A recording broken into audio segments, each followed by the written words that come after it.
श्री स्वामी समर्थ. जय जय स्वामी समर्थ. आजचा दिवस हा स्वामींच्या दर्शनाने सुरू केला, कारण हा माझा पहिला बिलॉंग आहे. तर स्वामींचा आशीर्वाद असायलाच हवा.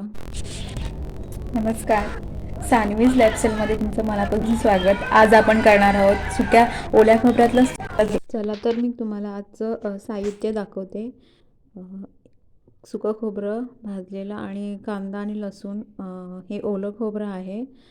तर ते वाटून घेतलं नंतरला ग्राइंडमधून. तर धुवून स्वच्छ चिकनवरती 4-5 चमचे लाल तिखट आणि हळद आणि ओलं खोबरं टाकून ते त्यानंतर टोपात 3-4 पळी तेल टाकून लसूण टाकल्या ठेचून आणि त्या लालसर होऊ दिला मस्त छानपैकी.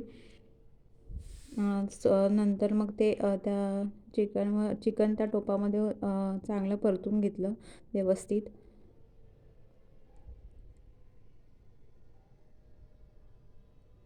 तर बघा असं छानपैकी तळून घेतलं की छान वास येतो त्याला. तर तेलात ते छानपैकी असं परतून घ्यायचं. तर मसाला त्याला सगळा लागला पाहिजे चिकनला, तेव्हा त्याचा चिकनला चांगला फ्लेवर येतो. बघा इथे छान उकळते मस्तपैकी, छान सुगंधही येतो या चिकनचा.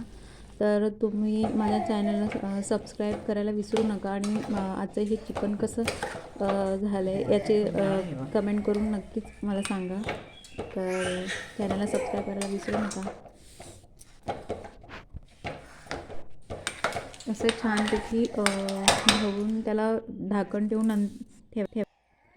शिजून झाल्यानंतर हे मीठ आणि गरम मसाला टाकला आणि छानपैकी ढवळून घेतलं.